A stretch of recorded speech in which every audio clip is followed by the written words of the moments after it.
ሰላም ተኸታተልቲ ቻነልና ክሊኒክ ዕግበት ከመይ ኣለኹም ልምዓንቱን ከም ትልሙድ ንዓኹም የምህርዩ ኢለ ዝሓሰብክዎ መደብ ሒዘልኩም መፅእ ኣለኹ ኣብ ናይ ልምዓንቲ መደበይ ኣብ ግዜ ርክብ መትሎኻ ብዝግባእ ደው ክብል መትሎኻ ከም እምኒ ክሕይል ኣብ ግዜ ርክብ ድማ ነዊሕ ፃንሒት ክህልወካ ዝሕግዙኻ ብቐሊሉ ኣብ ቀረባ ክትረኽቦም ትኽእል ንዕኦም ብምብላዕኻ ድማ ፅቡቕ ናይ ርክብ ግዜ ክትሕልፍ ዝሕግዙኻ ምግብታት ክሕብረልካ እየ ካባኹም ዝፅበእ ነዚ መደብ ላይክ ብምግባር ምጅማር እዩ ነዚ ቻነል ሓደሽቲ እንተኮይንኩም ንቻነልና ላይክ ሼር ሰብስክራይብ ብምግባር ዝተፈላለዩ ናይ ጥዕና ርክብ ፍቅርን ሓዳርን ኢንፎርሜሽን ትረኽብሉ ቻነል ስድራ ሁኑ እስካብ ናይ መደበይ ፍጻመ ምሳይ ጽንሑ ሰናይ ምክትታል መትሎ ከም እምኒ ንኽሕይልን ኣብ ግዜ ርክብ ነዊሕ ክጸንሕን መድሓኒት ዘይኮነስ ዝሓሸ ዋሕዚ ደም ክህልወካ የድሊ መድሓኒት ዘይኮነስ ዝለዓለ ቴስቴስትሮን እዩ ዘድልየካ ነዚ ድማ ክትበልዕዎም ዘለኩም ምግብታት ክሕብረልኩም እዚ ነገር ክሕብረልኩም ተለኹ ብሳይንስ ተረጋገፀ ከም ዝኾነ ክፍለጡ ዝሓሸ ዑደት ደም ወይ ድማ ናይትሪክ ኦክሳይድ እንተሃልዩ ሚዛናዊ ዝኾነ ሆርሞናትን እንተሃሊካ ጥዕና ልብኻ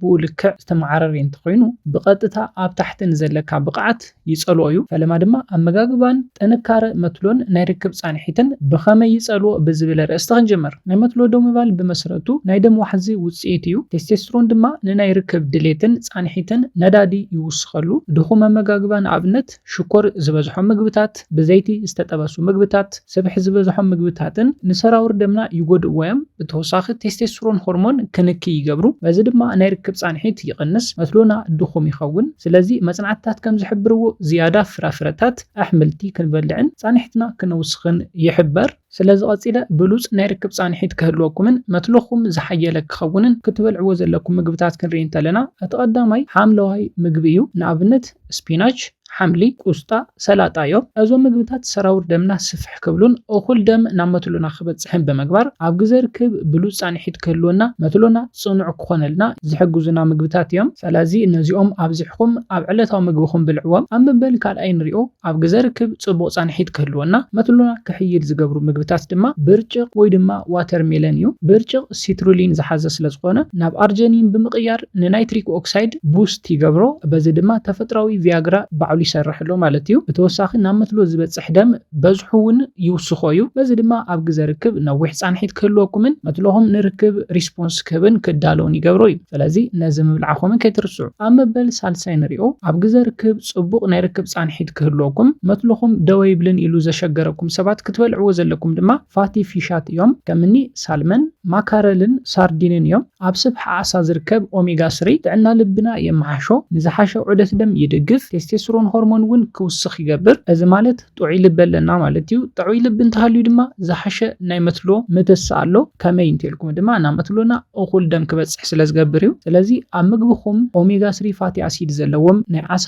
ምግብታት ክትበልዑ ኣለኩም ኣብ መበል ራብዓይ ንሪኦ ኣብ ግዜ ርክብ ቀልጢፍኩም ከይተፍስሱ ጽቡቕ ናይ ርክብ ፃንሒት ክህልወኩም መትሎኹም ንርክብ መልሲ ክህብን ደው ክብለልኩም ዝገብር ምግቢ ድማ ፍረታትን ዘርእን እዮም ከምኒ ዋልነት ኣልሞንድ ለውዝ ፍረ ድባ እዮም እዚኦም ኣብ ውሽጦም ጠቃሚ ዝኾነ ስብሒ ዝሓዙ ስለ ዝኾኑ ንጥዕና ልብን ንቴስቴስትሮን ሆርሞንን ብዕፅፊ የወስኽዎ እዮም ልብና ጥዑይ እንተኮይኑ ድማ ከም ተቀደም ኢለ ዝሓበርኩልኩም ናብ መትሎና እኹል ደም ይሰድድ መትሎና እኹል ደም እንተበፂሕዎ ድማ ንርክብ መልሲ ይህብ እዚ ማለት ደው ይብል ማለት እዩ ደው ኢሉ ድማ ኣብ ግዜ ርክብ ነዊሕ ደቃይቕ ክጸንሕ ብምግባር ብሉጽ ናይ ርክብ ግዜ ክትሕልፉ ዝሕግዘኩም ስለ ዝኾነ ነዚኦም እውን ምጥቃምኩም ከይርሳዕ ኣብ መበል ሓምሻይ ንሪኦ ኣብ ግዜ ርክብ ጽቡቕ ፃንሒት ክህልወኩም መትሎኹም ኣይትስእን ኢሉ ዘሽግረኩም ሰባት ክትበልዕዎ ዘለኩም ድማ ጸሊም ቸኮሌት እዩ ግና እዚ ክብል ተለኹ ልዕሊ 70% ካካዎ ክኸውን ኣለዎ ጸሊም ቸኮሌት ብፍላቮይኖይድ ኣቢሉ ዋሕዚ ደም የማሕሽ ዶፓሚን ብምውሳኽ ድማ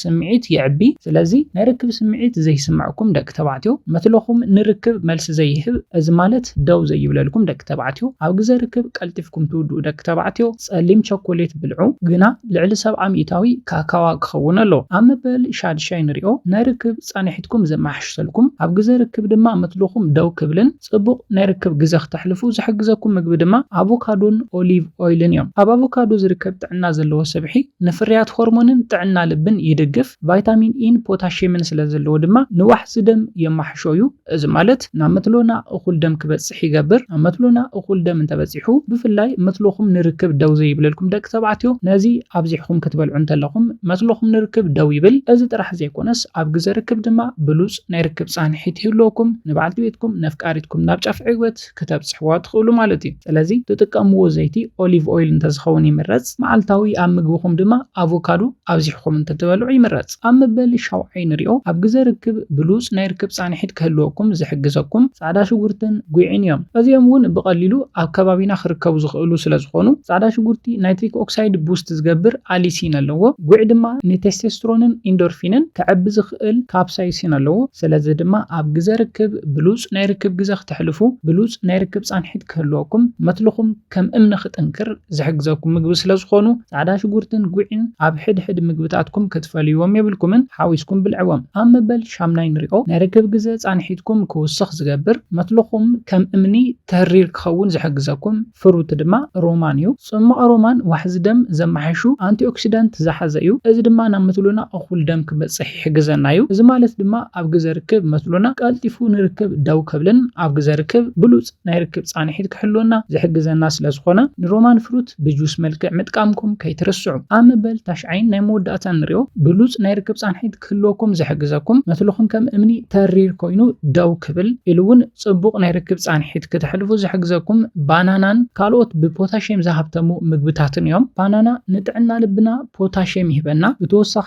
ንርክብ ዝጠቕመና ኢነርጂ እውን ይህበና እዩ። ስለዚ ንባናና ቅድሚ ርክብ ጥራሕ ዘይኮነስ ኩሉ ግዜ ኣብ ትበልዕዎም ምግብታትኩም ሓዊስኩም ብልዕዎ። ምክንያቱም ንናይ ርክብ ኢነርጂኹም ዘውስኽ ናይ ርክብ ጻንሒትኩም ዘውስኽ ብሉጽ ምግቢ ስለዝኾነ ባናና እውን ከይትፈልዩ። በዚ ብሉጽ ናይ ርክብ ግዜ ክትሕልፉ ነፍቃሪትኩም ንባዕልቲ ቤትኩም ክትዕግቡ ዝሕግዘኩም ምግቢ እዩ። ነዚ ምስ ገበርኩም ክትበልዕዎም ዘይብልኩም ምግብታት ክሕብረልኩም። እዚኦም ድማ ብፋብሪካ ፕሮሰስ ዝተገበሩ ምግብታት ልዕሊ ዓቐን ኣይትብልዑ፣ ተተኻኢሉ ከተወግድዎም እውን ይምረጽ እዩ። እቲ ካልኣይ ድማ ልዕሊ ዓቐን ሽኮር ዝበዝሖም ምግብታት ኣይትብልዑ። እቲ ሳልሳይ ድማ ዝተጠበሱ ምግብታት ኣይተብዝሑ፣ ከምኡውን ብዙሕ ኣልኮላዊ መስተ ቀንሱ። እዚኦም ዝበልኩኹም ንሰራውር ደምኩም ይጎድኡ፣ ቴስቴስትሮን ኣብ ሰውነትኩም ክቕንስ ይገብር። እዚ ማለት ድማ ሰራውር ደምኩም እንተተጎዲኡ እኹል ደም ናብ መትሎኹም ኣይበጽሕን። እኹል ደም ናብ መትሎ እንተዘይበጽሑ ድማ መትሎ ንናይ ርክብ ስምዒት ሪስፖንስ ይህብን መልሰ ይህብን። እዚ ማለት ደው ይብል ማለት እዩ። ደው እንተኢሉ እውን ኣብ ግዜ ርክብ ነዊሕ ጻንሒት ክህልዎ ይኽእልን። ቴስቴስትሮን እንተሞይትውን ብተመሳሳሊ እዩ።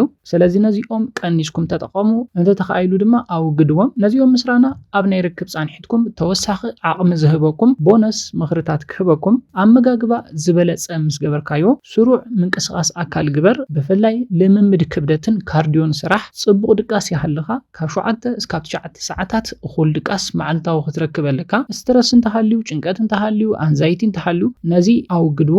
ኣብ ናይ ርክብ ጻንሒትኩምን ናይ መትሎ ምትሳእ ምድቃስን ናይ ባዕሉ ዝኾነ ጸቕጢ ስለ ዘለዎ እዩ። እቲ ካልእ ድማ ጥዑይ ክብደት ሰውነት ይሃልኹም። ካብ ዓቐን ንላዕሊ ምቕጣንን ካብ ዓቐን ንላዕሊ ምርጓድን ኣብ ቴስቴስትሮን ናይ ባዕሉ ዝኾነ ኔጌቲቭ ሳይድ ኢፌክት ኣለዎ። ስለዚ ካብ መጠን ላዕሊ ናይ ሰውነት ስብሒ ክህልወኩም ኣይግባእን፣ ካብ መጠን ላዕሊ ድማ ክትቀጥኑ የብልኩምን። ኣብ ቴስቴስትሮን ናይ ባዕሉ ዝኾነ ጉድኣት ስለ ዘለዎ ጥዑይ ክብደት ሰውነት ይሃልኹም። ነዚ ኢለ ናይ ልምዓንቲ መደበይ በዚ ክዛዝም። ካብ ናይ ልምዓንቲ መደበይ ዝኾነ ሓድሽ ነገር ከም ዝሓስኩም ተስፋ ይገብር። መደብና ናብ ብዙሓት ኣሕዋትና በፂሑ፣ ብዙሓት ኣሕዋትና እዚ ኣገዳሲ መደብ ክበጽሖም ላይክ ሼር ግበሩሎም። ነዚ ቻነል ሓድሽ እንተኾይንኩም ንቻነልና ላይክ ሼር ሰብስክራይብ ብምግባር ዝተፈላለዩ ናይ ጥዕና ርክብ ሓዳርን ኢንፎርሜሽን ትረኽብሉ ቻነል ስድራ ኹኑ። ብኻሊእ መሃራይ መደብ እስካብ ንራኸብ ሰላምን ጥዕናን ንኹላትና ይቐኒየለይ።